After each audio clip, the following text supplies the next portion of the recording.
Good morning all of you. Hello students, कैसे हो आप सभी। आई होप, उम्मीद आशा करता हूँ सभी बच्चे अच्छे होंगे, स्वस्थ होंगे, बेहतर होंगे और बेहतर से बेहतर अपनी तैयारी भी कर रहे होंगे। तो सभी मेरे प्यारे बच्चों को आगे बढ़ने से पहले नए साल की हार्दिक शुभकामनाएं। और इस साल में जो आपने सोचा है वो सारी की सारी अचीवमेंट आप प्राप्त करो, यही दुआओं के साथ हम इस क्लास को आगे बढ़ाएंगे। और अब हम पढ़ने वाले जहांगीर के बारे में। जहांगीर का एक अध्याय हमारा कंप्लीट हो चुका है, तो जहांगीर के अगले अध्याय को पढ़ेंगे।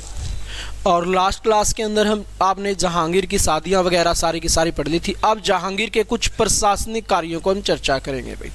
तो जहांगीर शासक कब बनता है भाई?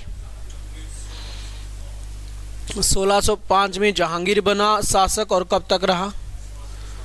1627 तक जहांगीर क्या रहता है भाई? शासक रहता है। इसके सारे के सारे आपने कार्य पढ़ लिए थे। अब इसके जो पढ़ने वो हम पढ़ने में प्रशासनिक कार्य है। तो प्रशासनिक कार्यों की बात करेंगे भाई। प्रशासनिक कार्यों की अगर चर्चा की जाए तो कौन कौन से इसने प्रशासनिक कार्य किए, इसकी अगर हम बात कराएं तो इसने सबसे अच्छा जो काम किया था वो न्याय की जंजीर लगाई थी भाई। न्याय की जंजीर लगाई थी इसने। एक सोने की चेन हुआ करती थी जो इसने क्या की थी, यहाँ पे लगाई थी, जिसमें घंटियां बंधी हुई थी। और कहा अगर किसी को न्याय चाहिए, वो दरबार में नहीं आ सकता तो इस चेन को खींचे, और जैसे ही खींचेंगे वो घंटियां बजनी स्टार्ट होंगी।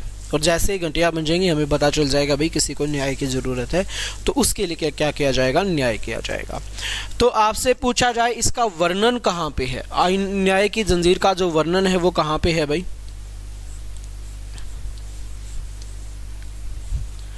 आईने जहांगीरी के अंदर इसका जिक्र हमें मिलता है भाई।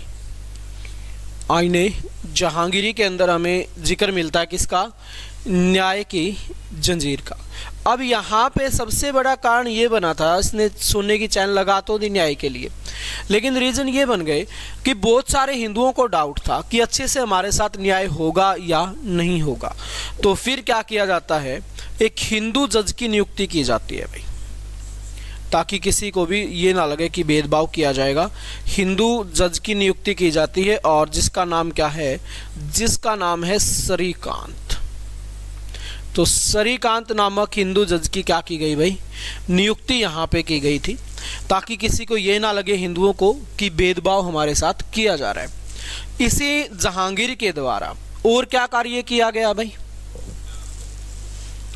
इसने गो हत्या बंद कर दी। गो हत्या बंद कर दी इसने, या कह सकते हो आप पशु बलि इसने बंद करने का कार्य किया भाई। तो आपसे पूछा जाए पशु बलि बंद किसने की? तो जहांगीर ने की। और ऐसे ही गो हत्या बंद किसने करने का कार्य किया था भाई? अकबर ने भी गो हत्या को बंद कर दिया था। जहांगीर ब्राह्मणों को हमेशा ही दान देता था भाई।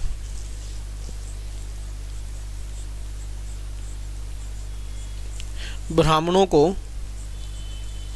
न्याय देने का दान देने का काम ये करता था। ब्राह्मणों को दान देता था भाई। इसी अगर जहांगीर की बात करें बेचारे की, इसने 2 अस्पा और सिंह अस्पा नामक प्रथा चलाई भाई। 2 अस्पा और सिंह अस्पा नामक प्रथा।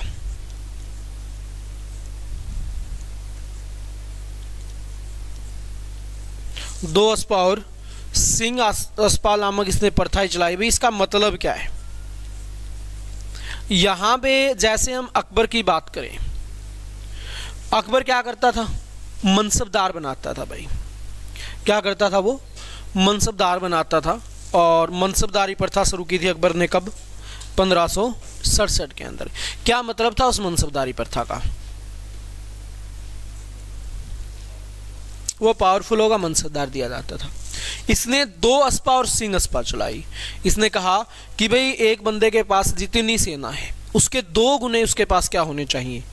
घोड़े होने चाहिए। और सिंह अस्पा में क्या किया? 3 गुने उसके पास घोड़े होने चाहिए। मान लो किसी बंदे के पास 5000 सैनिक है तो उसके पास 10,000 घोड़े होने चाहिए 2 अस्पा में। और 5000 सैनिक है उसके 3 गुना घोड़े होने चाहिए, यानी कि 15,000 सिंह अस्पा के अंदर। तो इसने क्या कर दिया, डबल और ट्रिपल करने का कार्य किया कि इतने तो घोड़े होने ही चाहिए। तो 2 अस्पा और सिंह अस्पा चलाने वाला मुगल काल का एकमात्र शासक कौन था, वो था जहांगीर। जहांगीर ने ही रक्षाबंधन का त्योहार बनाया था भाई।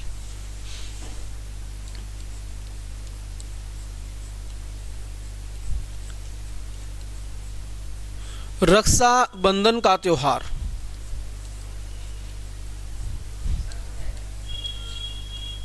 रक्षाबंधन का त्योहार बनाने वाला व्यक्ति कौन था भाई, ये था जहांगीर। जहांगीर ने दीपावली,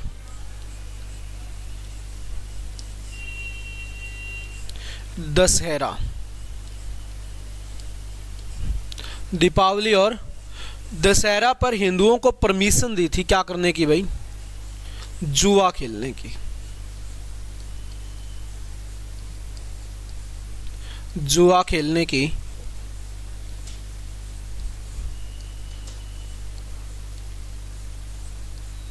अनुमति दी थी भाई। क्या की थी, जुआ खेलने की अनुमति दी थी दीपावली और दशहरा के अवसर पर। और खुद भी इसने दीपावली और दशहरा जैसे त्योहार क्या किए थे, सेलिब्रेट किए थे भाई। रक्षाबंधन का त्योहार बनाने वाला पहला मुगल बादशाह कौन रहा, ये रहा था जहांगीर। उसके बाद हम बात करें भाई, उसके बाद हम चर्चाएं करें, आगे बढ़ाएं थोड़ा सा चीजों को। इसके द्वारा ही और क्या क्या कार्य किए गए भाई, शराब बंद इसने कर दी थी। शराब बंद करने का कार्य इसने किया भाई। इसी बंदे ने तंबाकू की खेती बंद कर दी। तंबाकू किसकी देन है भारत में, तंबाकू की खेती बंद कर दी भाई। खेती बंद। तंबाकू किसकी देन है, पुर्तगाल वालों की देन है भाई। पुर्तगाल वाले भारत के अंदर कब आए, है कुछ ध्यान में, 1498 में। किसके शासनकाल में पुर्तगाली भारत आए थे, किसके शासनकाल में थे भाई, सिकंदर लोदी। तो सिकंदर लोदी के शासनकाल में ये क्या आते हैं भाई, ये भारत के अंदर आए थे कौन, पुर्तगाल वाले। तो तंबाकू की खेती बंद इसने कर दी भाई। तंबाकू किसकी देन, पुर्तगालियों की देन है। पुर्तगाली भारत के अंदर कब आए, 1498 के अंदर आए थे, ठीक है। और इस टाइम पे रूलर कौन हुआ करता था, सिकंदर लोदी इस टाइम पे रूलर हुआ करता था। और क्या क्या कार्य किए गए भाई इसके द्वारा,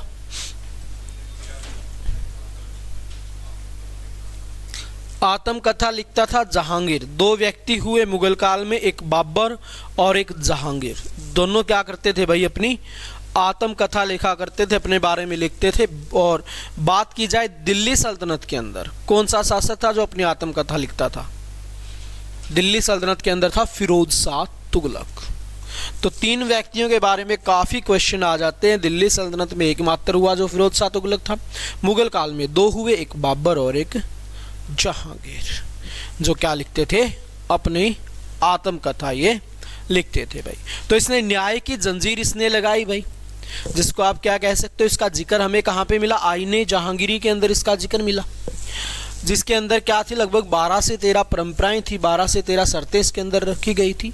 और एक हिंदू जज की नियुक्ति की, जिसका नाम क्या था, श्रीकांत था भाई। इसने गो हत्या बंद कर दी भाई, पशु बलि बंद करने का कार्य इसने किया। ब्राह्मणों को ये दान देता था। उसके बाद 2 अस्पा और सिंह अस्पा प्रथा इसने चलाई भाई। रक्षाबंधन का त्योहार इसने सेलिब्रेट किया। दीपावली दशहरे पर इसने हिंदुओं को जुआ खेलने की अनुमति दी। शराब बंद इसने कर दी और तंबाकू की खेती इसने बंद कर दी। और यहीं पे बात करें, तंबाकू देन किसकी है, पुर्तगालियों की। पुर्तगाली भारत में कब आए, 1498 में आए। किसके शासनकाल में आए, सिकंदर लोदी के शासनकाल में आए थे भाई। उसके बाद हम आगे बढ़ाएं, इसने और क्या क्या इंपॉर्टेंट कार्य किए भाई बेचारे ने। जहांगीर की अगर बात की जाए, चर्चा की जाए, बड़ा महान योद्धा हुआ करता था भाई। चित्रकला का गोल्डन टाइम पीरियड, चित्रकला का गोल्डन टाइम पीरियड इसके काल को बोला जाता है भाई।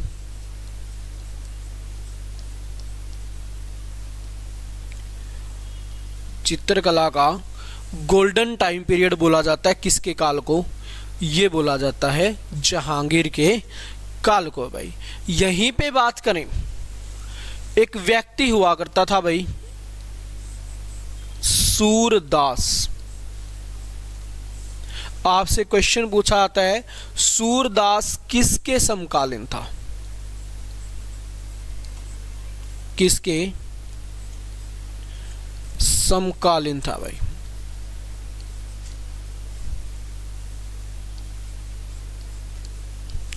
सूरदास किसके समकालीन था? ये क्वेश्चन आपसे पूछा जाता है तो आप कहोगे सर जो सूरदास था ये किसके समकालीन था भाई? एक नाम आता है जहांगीर का और दूसरा नाम आता है अकबर का।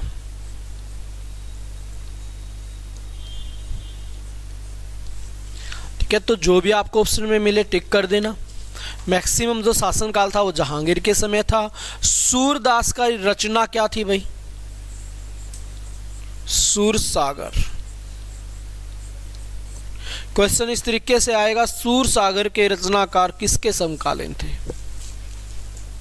तो जहांगीर या फिर अकबर। मैक्सिमम जो अभी तक एसएससी के द्वारा क्वेश्चन पूछा गया है उसके अंदर जहांगीर मिला है, और हरियाणा में जब क्वेश्चन पूछा गया था तो वहां पे अकबर देखने को मिला था। ठीक है, तो सेंट्रल लेवल की बात करेंगे तो लगभग मैक्सिमम टाइम जहांगीर ही पूछा गया है। ठीक है भाई, तो चित्रकला का गोल्डन टाइम पीरियड बोला जाता था जहांगीर के कार्यकाल को भाई। उसके बाद हम बात करें जहांगीर के शासनकाल में विद्रोह।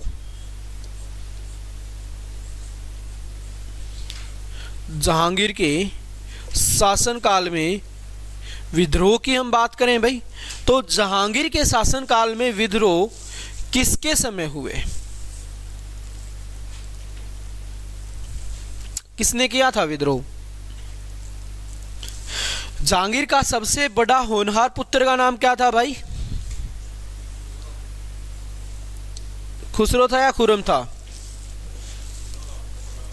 सबसे पहला खुसरो था। तो खुसरो शाह का विद्रोह। क्या विद्रोह किया खुसरो शाह ने? गद्दी के लिए। जहांगीर को बोला यार बापू तू छोड़ नुकर अपना काम संभाल और तू इसको छोड़ साम्राज्य को, मैं चलाता हूँ इसको, मेरी उम्र हो चुकी है, शासक चलाने के लायक मैं हो चुका हूँ, अब तेरी जरूरत नहीं है प्रशासन को चलाने की। सीधा दादाजी के बाद ये गद्दी मेरे को ही मिलनी चाहिए।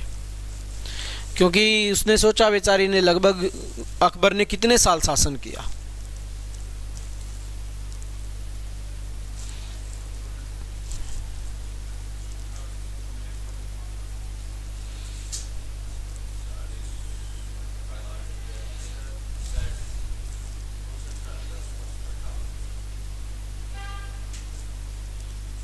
पक्का?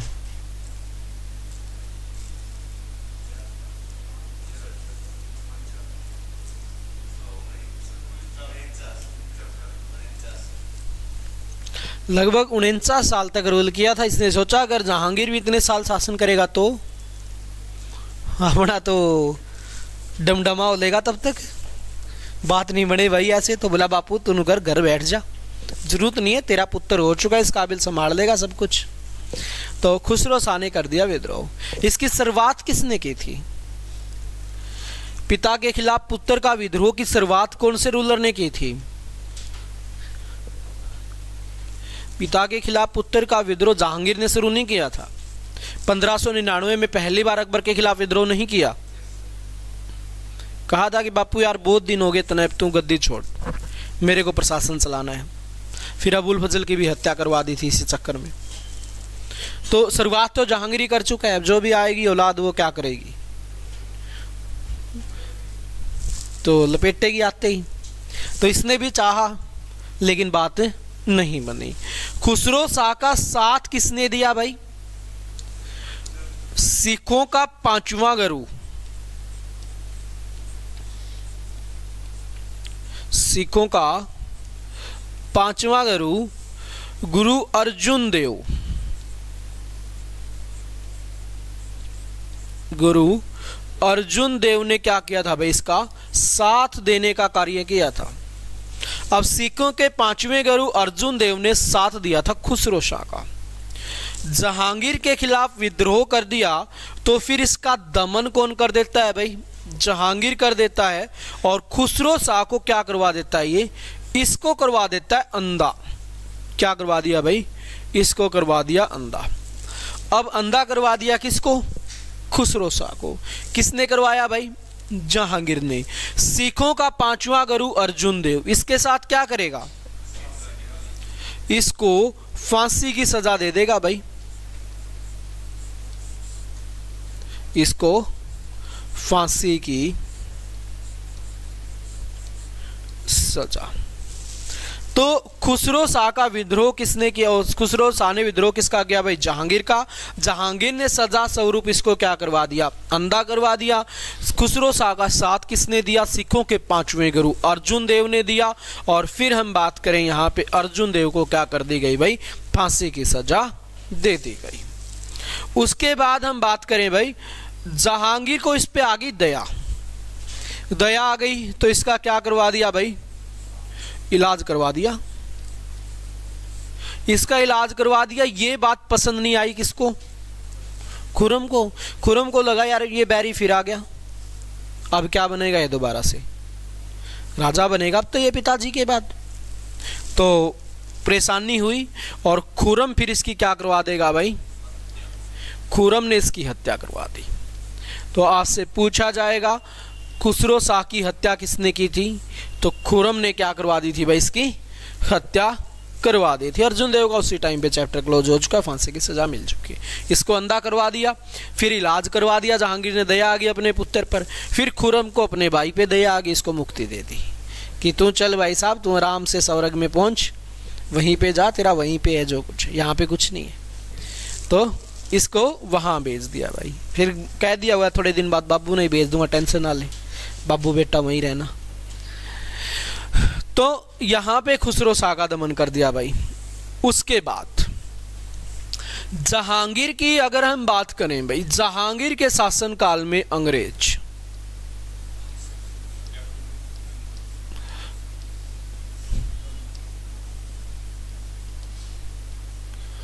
भारत में आने वाला पहला अंग्रेज कौन था भाई, रॉल्फ फिंच हुआ करता था अकबर के शासनकाल में। लेकिन जहांगीर के दरबार में आने वाला पहला अंग्रेज कौन था, पक्की बात है, जहांगीर के दरबार में आने वाला पहला अंग्रेज हुआ करता था भाई कैप्टन हॉकिंस। कैप्टन हॉकिंस किसके दरबार में आया भाई, जहांगीर के दरबार में आया। कब की बात है ये बात है जी 1608 की। क्यों आया, क्या करने के लिए आया, एक व्यक्ति हुआ करता था जेम्स प्रथम, इंग्लैंड का महाराज। जेम्स प्रथम का पत्र लेके आया, लेटर लेके आया जहांगीर से मिलने के लिए। अब जहांगीर से मिला और इसको बोला कि साहब जी हमें चाहिए अनुमति। ये चाहता है परमिशन लेना, किस चीज की भाई, व्यापार की, कि हमें क्या चाहिए जी, व्यापार की परमिशन चाहिए। तो क्या जहांगीर इसको देगा, नहीं देगा। और कैप्टन हॉकिंस तुर्की और फारसी का भी ज्ञाता था भाई। ये बंदा क्या था, तुर्की का और फारसी भाषा का भी ज्ञाता हुआ करता था। जहांगीर के दरबार में आने वाला पहला अंग्रेज कौन, कैप्टन हॉकिंस। कब आया, 1608 में आया भाई। किसका पत्र लेके आया, जेम्स प्रथम का पत्र लेके आया। कौन से जहाज से आया, जहाज कौन सा था इसका,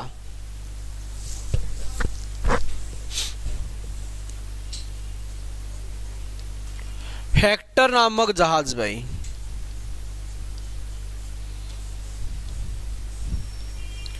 हेक्टर नामक जहाज से आया था कौन? जहांगीर। क्या इसको बेचारे को व्यापार के अधिकार मिले? तो क्या मिला इस बेचारे को? धक्के, 200 घोड़े और एक इसको इंग्लिश खान की उपाधि। भाई इंग्लिश खान की उपाधि इसको मिली भाई। दूसरा हम बात करें और क्या मिला भाई इसको? 200 घोड़ों का मनसबदार इसको बना दिया भाई। क्या? सम्मान के लिए, इज्जत सम्मान देना चाहता है ना।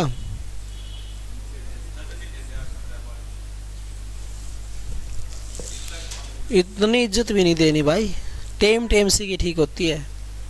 जहांगीर को पता है बड़े खतरनाक बंदे हैं, क्योंकि भारत में आने से पहले इन्होंने तबाही मचा रखी है। पुर्तगाल वाले आए हुए हैं, व्यापार कर रहे हैं भारत में आराम से। पुर्तगाल वाले इनको जहाँ पे भी दिखे वहीं तोड़े, उनको छोड़ ही नहीं रहे बेचारों, उनकी ईंट सेंट बजा रखी है। तो ये देखो फिर ये बंदे क्या कर सकते हैं। जहांगीर को पता है भाई साहब बड़े खतरनाक बंदे हैं, तोड़ेंगे, कुछ ना कुछ घोटाले गड़बड़ करेंगे। यहाँ पे आने से पहले इन्होंने तबाही मचा रखी है। नहीं कोई बंदा आता है तो शराफत से आता है, हाथ पैर जोड़ के, और ये मारपीट के साथ एंट्री कर रहे हैं। तो जाहिर बात है मौका मिले तो दोएंगे हमें भी, ये जहांगीर को पता है। तो इसलिए जहांगीर ने इंग्लिश खान की उपाधि दे दी, 200 घोड़ों का मनसबदार बना दिया। फिर भी भाई विदेशी आदमी, इज्जत सम्मान तो चाहिए, घर आया मेहमान का, तो इसने दे दिया। तो व्यापार के अधिकार तो नहीं मिले बेचारे को भाई, नहीं बात बनी। चलो कोई बात नहीं, फिर कोशिश करेंगे, कोशिश करने वालों की हार नहीं होती। फिर एक बंदा आएगा, नाम क्या है भाई?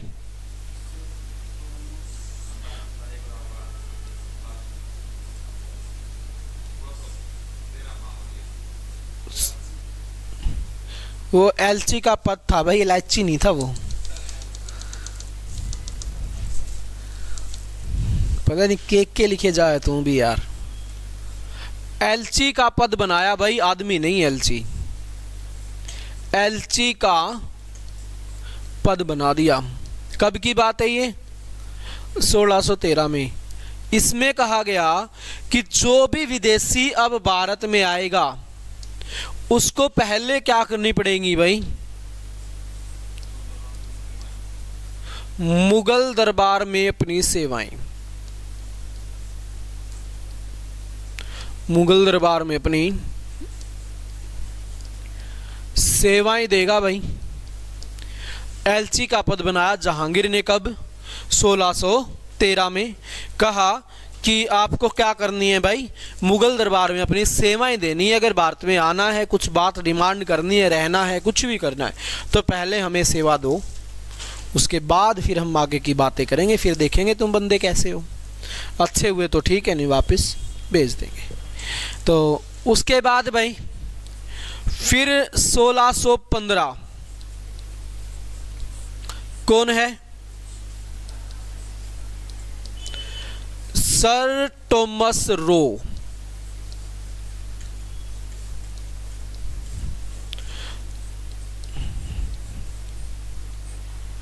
सर टॉमस रो की बात करें भाई, बड़ा शरीफ बंदा बेचारा, ऊपर से आशिक बंदा, भारत में आया, पहले भी आ चुका है 1611 में, बात नहीं बनी। इसको लगा भाई परिस्थितियां हमारे अनुरूप नहीं है, तो क्या करते हैं, बात को ख़त्म कर देते हैं। फिर क्या हुआ, जो सर टॉमस रो है 1615 में जब भारत में आया तो इसने देखा परिस्थितियां बदल चुकी हैं। कैसे बदल चुकी हैं परिस्थितियां? जहांगीर की चलती नहीं है, किसकी चलती है? नूरी की चलती है। अब घर पे लेडीज की चलती हो तो घर के डंग पे बस जा,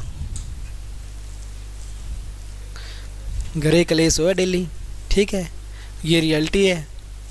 इसमें कोई लड़की बुरा भी मान जाए बेचारी, वो अलग बात है, लेकिन ये रियलिटी है। तो सर टॉमस रो यहाँ पे आ गया भाई। इसने देखा यार घरां तो किसकी चाल है? लुगाई की चाल है। अगर लुगाई सेट तो सारा सिस्टम सेट। तो ट्राई करनी शुरू कर दी किस पे, नूरी पे। नूरी के लिए अच्छी अच्छी चॉकलेट लेके आया भाई, उपहार लेके आया भरपूर मात्रा में, हीरे मोती जवरात लेके आया, डायमंड की रिंग लेके आया और घुटने टेक के प्रपोज कर दी। नूरी हाँ करेगी, कर देगी। नूरी के पास सोने की कमी है? इतनी औकात है सर टॉमस रॉकी कि उसको इतना सोना दे दे जहांगीर से ज्यादा। जमी यार, नूरी तो बेचारी था, आपने जमी अद्दू फद्दू लगा ली कोई भी, गली में चलती किसी को भी हाँ कर देगी। तो भाई सर टॉमस रो ने सारे प्रयास करे, नूरी हो गई खुश। नूरी खुश।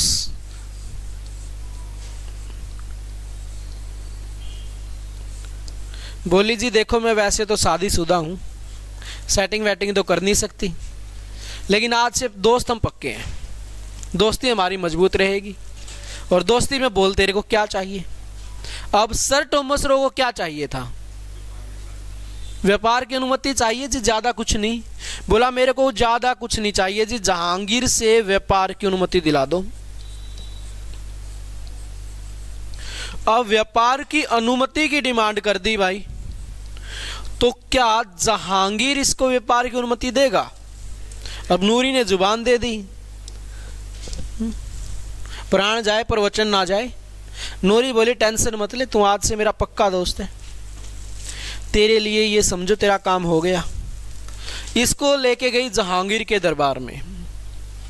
अब जैसे ही एंट्री ली सर टॉमस रो के साथ नूरी ने, जस तो ली थी जहांगीर के कि आली बैरन कुछ न कुछ कुंडा गोल करवावे, कुछ न कुछ तो यहाँ गेम बजाओगे कि मैंने अंदर पुआड़ा रचे ही रचे। आते ही रच दिया। बोला महाराज इसको चाहिए व्यापार के अधिकार। जहांगीर ने मना कर दिया कि जी नहीं मिलेंगे। अब नूरी क्या करे? नूरी ने कहा कि महाराज मैंने जुबान दे रखी है कि तेरे को व्यापार के अधिकार दिलाऊंगी, अब तू देख ले, मेरी जुबान पूरी करेगा नहीं तो फिर देख घर भी आना है। जहांगीर को इशारा कर दिया भाई। जहांगीर समझ गया कि ये भैया बड़ी महफिल में बेइज्जती करेगी, घर धोएगी न्यारा, इससे अच्छा दे दिया जो कुछ मांगे। तो जहांगीर ने कर दी हाँ भाई, व्यापार की अनुमति मिल गई किसको? कैप्टन हॉकिंस को, सर टॉमस रो को।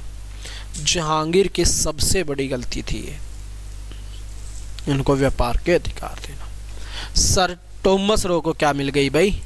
व्यापार की अनुमति मिल गई। बड़ा अच्छा इंसान था जहांगीर, और जहांगीर की बेगम मुझसे अच्छी थी।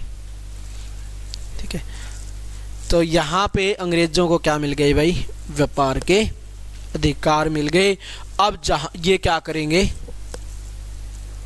व्यापार करेंगे। जहांगीर के समय बनी दो व्यापारिक कोठियां, कौन कौन सी थी भाई? 1608 में एक व्यापारिक कोठी खोलने की कोशिश की गई। कहां पे? सूरत में भाई कोशिश की गई। इनको यह था कि हम जाएंगे जहांगीर के पास और जहांगीर जाते ही व्यापार के अधिकार दे देगा, तो पहले ही सूरत में नींव रख दी। लेकिन जहांगीर ने क्या कर दिया? मना कर दिया कि महाराज नहीं, ऐसा कुछ नहीं है, जो भी आपने काम शुरू किया उसको अभी के अभी बंद कर दो, नहीं तो अच्छा नहीं होगा। उसके बाद हाथ पैर जोड़े भाई 1611 में एक व्यापारिक कोठी खोल ली। कहां पे?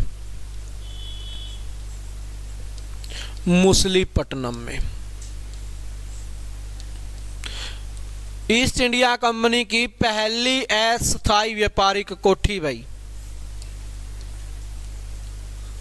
अस्थायी व्यापारिक कोठी कहां पे ओपन हुई भाई? 1611 के अंदर ओपन हुई थी। कहां पे? मुस्लिम पट्टनम में। उसके बाद फिर जहांगीर बोला भाई चलो ठीक है, तामे नु करो खोल लो तारी एक व्यापारी कोठी, तामने को ऑफिस ऑफिस बनाना है तो के कर लो, तामे बना लो। अब ऑफिस बना लिया इन्होंने, कहाँ पे भाई? सूरत में। तो ये क्या होगी भाई? ये होगी स्थाई कोठी।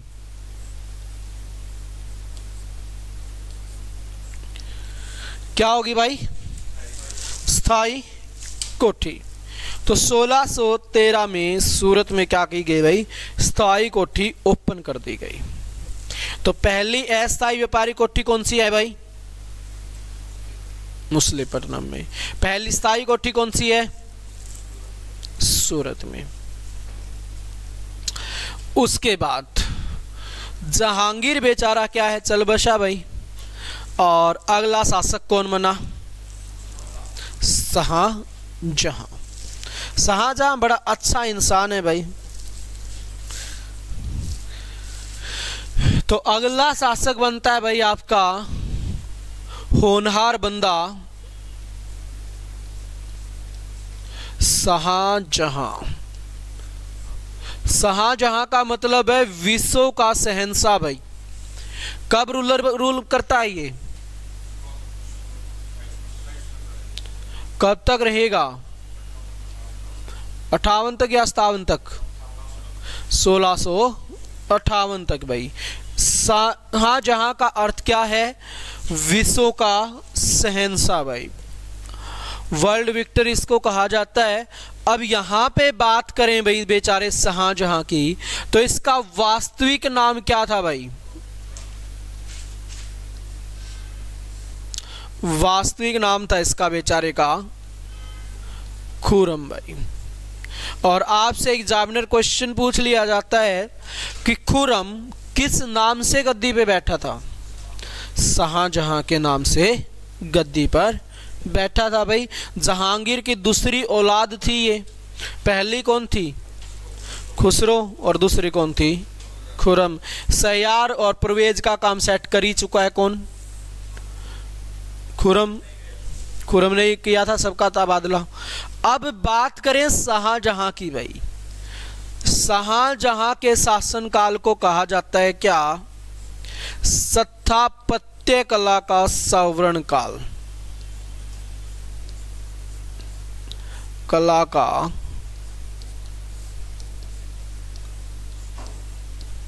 अब यहीं पे बात करें भाई, दो तीन चीजें आपसे पूछ ली जाती है, नोट करके लिख लीजिए।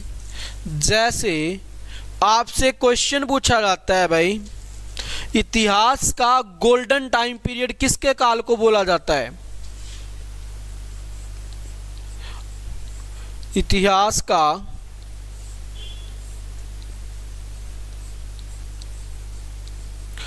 गोल्डन टाइम पीरियड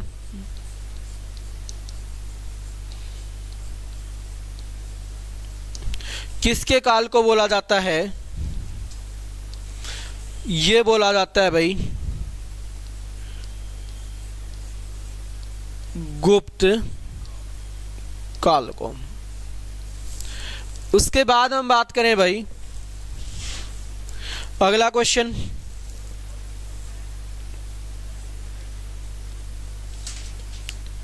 नहरों का गोल्डन टाइम पीरियड किसके काल को बोला जाता है भाई? हिंदी का गोल्डन टाइम पीरियड किसके काल को बोला जाता है? चित्रकला का किसको बोला जाता है भाई? और यहीं पे बात करें स्थापत्य कला का कौन हो गया? शाहजहां। और स्थानीय स्वशासन का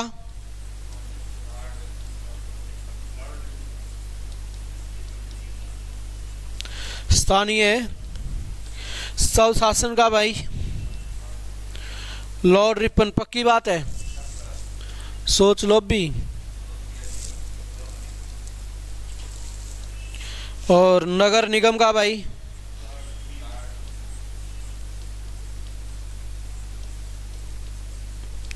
नगर निगम का गोल्डन टाइम पीरियड। तो नहरों का किसको?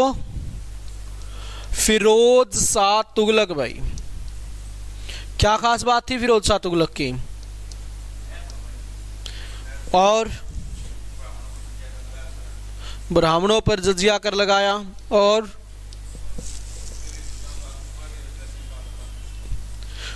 इसके अलावा कौन कौन से?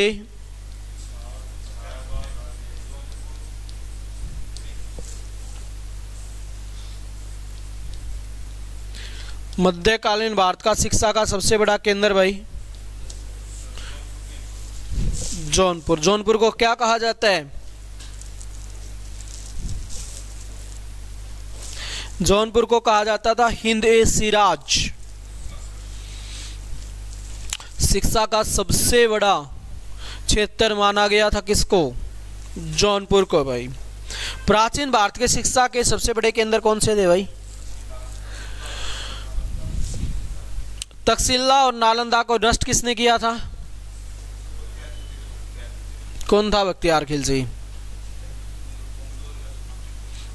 पक्की बात है। तो यहां पे बात करें भाई शाहजहां की, इसकी अगर बात करें बेचारे शरीफ सी बंदे शाहजहां की, इस पे अगर थोड़ी सी बहस की जाए तो जो शाहजहां है इसकी शादी हुई थी, अगर आपको पता हो, किससे हुई थी?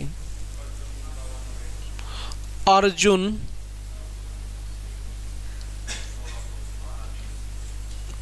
मंदा बानो बेगम भाई। बड़ी होनहार बेगम थी, बड़ी खूबसूरत बेगम थी ये, जिसे शाहजहां बेइंतहा मोहब्बत करता था। और इसको किस नाम से जाना जाता है भाई? मुमताज के नाम से जाना जाता है। शादी कब हुई थी? 1612 में।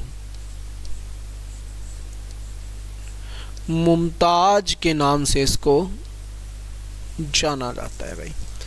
इस बेचारी की हो गई मृत्यु भाई। कब हुई? 1631 में। कौन सी संतान को जन्म दे रही थी भाई? 14वीं संतान को जन्म दे रही थी ये। 14वीं संतान को जब ये जन्म दे रही थी तो जन्म देते समय पार्श्व पीड़ा के कारण इसकी क्या होगी भाई? इसकी मृत्यु हो गई थी। कहां पे मृत्यु हुई भाई? कहां पे इसकी कब्र बनाई गई? बुरहानपुर मध्य प्रदेश। आरंभ में इसको बुरहानपुर मध्य प्रदेश के अंदर क्या किया गया भाई? दफनाया गया था।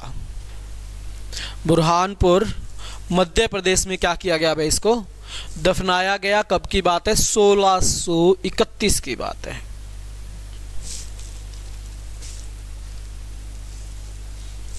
अब इसकी हम बात करें भाई, इसकी क्या करें, हम चर्चा करें तो इस पे थोड़ी सी बहस की जाए। बाद में फिर इसके लिए क्या बनाया गया बेचारी के लिए? इसके लिए फिर बनवाया गया ताजमहल।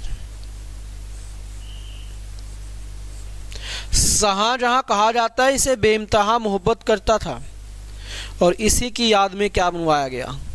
ताजमहल बनवाया गया। ताजमहल के अंदर ही इसकी कब्र है। एक साइड इसकी और एक साइड किसकी है? शाहजहां की। ये दोनों की कब्रें कहाँ पे हैं? ताजमहल के अंदर है भाई। ये भी यहाँ पे क्या किया गया था? कार्य किया गया था भाई। ठीक है, तो इम्पोर्टेंट क्वेश्चन यहाँ से बन जाता है भाई। पार्श्व पीड़ा के कारण इसकी मृत्यु हो गई और फिर इसके लिए क्या करवाया गया? ताजमहल बनवाया गया। कहाँ पे? बुरहानपुर के अंदर मध्य प्रदेश में। सॉरी, और कब्र थी आरंभ तौर पर, फिर ताजमहल बनवाया गया। कहाँ पे? आगरा के अंदर भाई। इसी ताजमहल को 1983 के अंदर क्या किया गया भाई? यूनेस्को के अंदर इसको शामिल किया गया भाई। यूनेस्को विश्व धरोहर स्थल में क्या किया गया भाई, इसको शामिल किया गया था। ताजमहल सफेद संगमरमर से बना हुआ है भाई।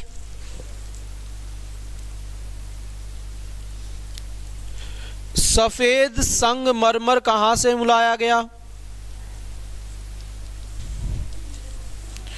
ये लेके आए थे भाई राजस्थान से। एक बेजोड़ इमारत इसको बोला जाता है भाई।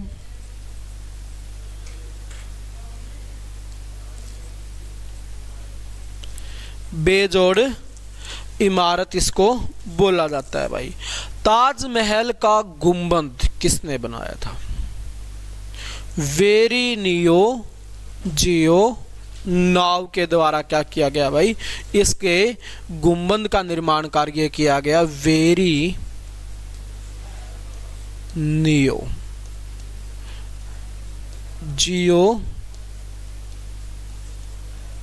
नाव, वेरी नियो जियो नाव के द्वारा क्या किया गया भाई, ताजमहल का गुंबद बनाया गया था।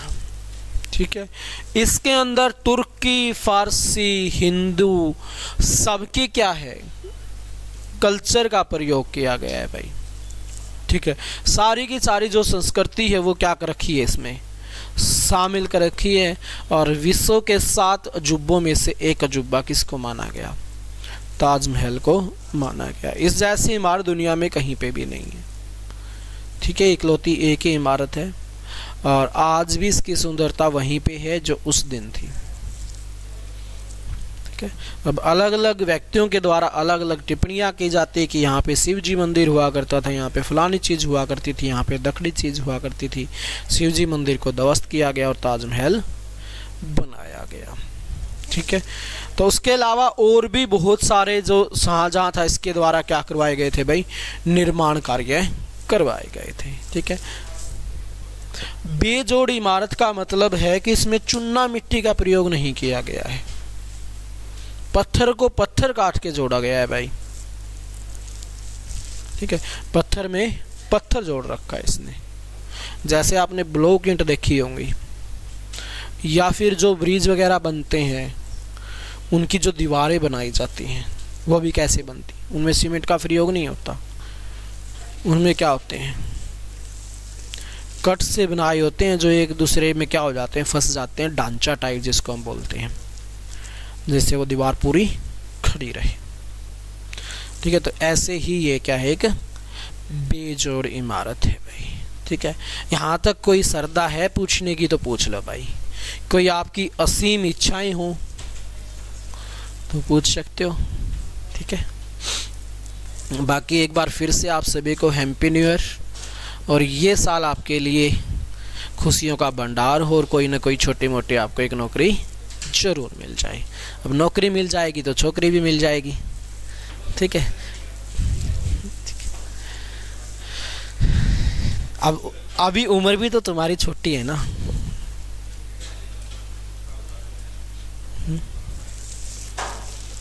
ठीक है, तो ज़रूर तुम्हारे बाग में कोई नौकरी भी हो और छोकरी भी हो। कोशिश करो इसी साल दोनों अचीवमेंट प्राप्त कर लो। दूसरी को तो चलो टाइम बहुत पड़ा है, लेकिन पहले वाली को ज़रूर अचीव कर लो। तो चलो फिर आज के लिए यहीं पे रोकते हैं, आज के लिए इतना ही, बाय बाय।